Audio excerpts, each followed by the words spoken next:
The whole issue of Flight 93 basically boils down to one question. If you just happened to drive by and someone told you that a Boeing 757 has just crashed into this hole and most of the 100-ton airliner is now buried under the ground, would you believe it or not?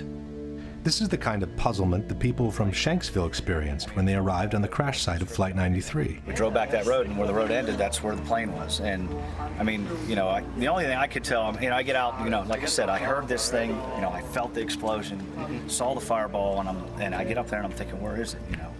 Just debris, pieces, small pieces of debris, and you know, the trees were singed and burning, it was just smoldering.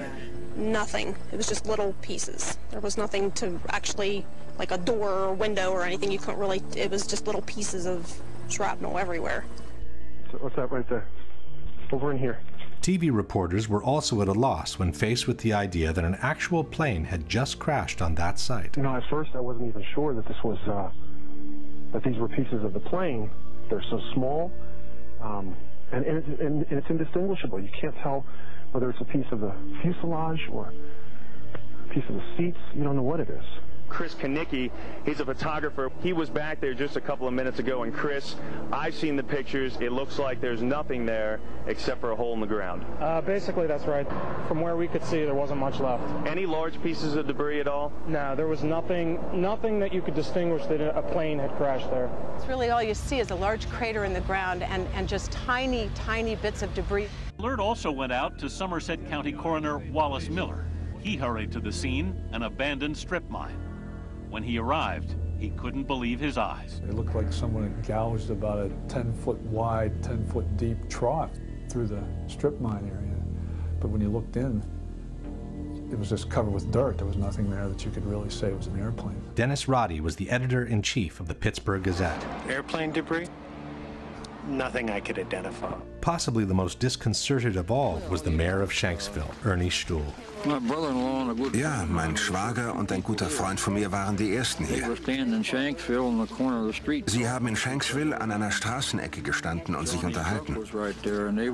Ihr Wagen stand gleich in der Nähe und so waren sie die Ersten hier. Dann kam erst die Feuerwehr.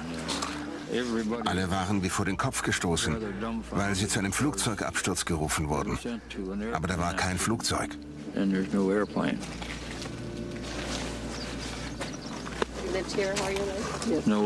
Flugzeug. Sie wurden hier zu der Unfallstelle geschickt und da war kein Flugzeug? Nein, da war nichts. Nur dieses Loch.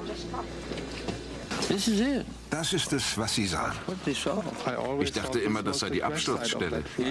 Das ist sie, aber da ist nichts zu sehen. It's in that hole, says the FBI, that most of the airplane lays literally buried in the ground. Much of the plane and its contents were found beneath the soft dirt, states the FBI's website. Evidence technicians found the flight data recorder about 12 feet below the surface and the cockpit voice recorder about 25 feet deep. Since the two black boxes are located in the tail of the plane, one must conclude that also the cockpit, most of the fuselage, the passengers' seats and bodies, and their belongings somehow managed to get buried deep underground. How could the hole have closed itself up even before the first responders arrived? This is not mud. This is your typical hard country soil. When a plane crashes and makes a hole in the ground, the hole remains open and quite visible from above. This, for example, is the crater caused by Flight Pan Am 103 when it crashed in Lockerbie, Scotland in 1988. It's true that the 747, the plane that crashed in Lockerbie, is larger than a 757, but it's also true that the Pan Am flight broke up in mid-air due to an explosion, and that only part of the plane caused the crater seen in the photographs. Let's compare the size of the Lockerbie crater, several blocks wide, with the one in Shanksville, several feet wide. This is the size of a human being next to the Lockerbie crater. This is the size of a human being next to the Shanksville crater. These are people looking down into the Lockerbie crater. These are people standing by the Shanksville crater after the accident. Compare the size of a car with the Lockerbie crater and the size of a small truck with the crater in Shanksville. This is the largest chunk of the Pan Am flight that was found near Lockerbie. It's almost half the front part of the fuselage and includes part of the cockpit. This is the largest piece of debris we have ever seen from Shanksville. It's a piece of fuselage a bit wider than 2 passenger windows in a picture released 5 years after the event. This is an engine from Pan Am Flight 103 which plunged to the ground at a location near Lockerbie. This, we are told, is an engine from Flight 93, which was supposedly excavated from the hole in Shanksville. These are images from different crashes, showing that the tail of the plane almost always survives. It does so because it's normally the last part of the plane impacting the terrain, when most of the kinetic energy has already been dissipated to the ground. This is the mark on the ground that was supposedly left by the tail of Flight 93 before it vanished into thin air. These are the chunks of the wings that are normally found after a plane crash. These are the marks that the wings of the plane allegedly left on the ground in Shanksville before vanishing with everything else into thin air. And this is the center of the hole, which is supposed to have swallowed practically the whole fuselage. But this is where the official story of the crash becomes truly fascinating. According to the FBI, after 2 weeks of excavation in Shanksville, 95% of the plane had been recovered. A Boeing 757 weighs roughly 100 tons. A mid-sized car weighs about 2,500 pounds, a ton and a half. This means that, according to the FBI, the equivalent of at least 50 to 60 cars was actually excavated from the ground.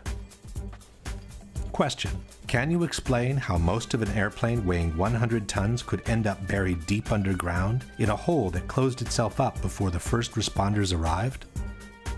But even if it were true that 95% of the plane has been recovered, where is it? Why have we never been shown it? When a controversial accident happens, all efforts are made to recover as many pieces of the plane as possible. These, for example, are the remains of the flight from Lockerbie, which have been pieced together in a hangar. These are the remains of TWA 800, the flight that crashed in the ocean near Long Island in July 1996. These are the remains of flight Itavia 870, which crashed in unclear circumstances near Ustica, Italy in 1980. Why wasn't the same thing done with United 93? Given the controversy on the absence of debris, coupled with the rumors of a possible shoot-down, it would have been the perfect way to put all the conspiracy theories to rest. Instead, we are told, all the recovered parts of the plane have been sequestered by the FBI, and no one has ever been able to see them.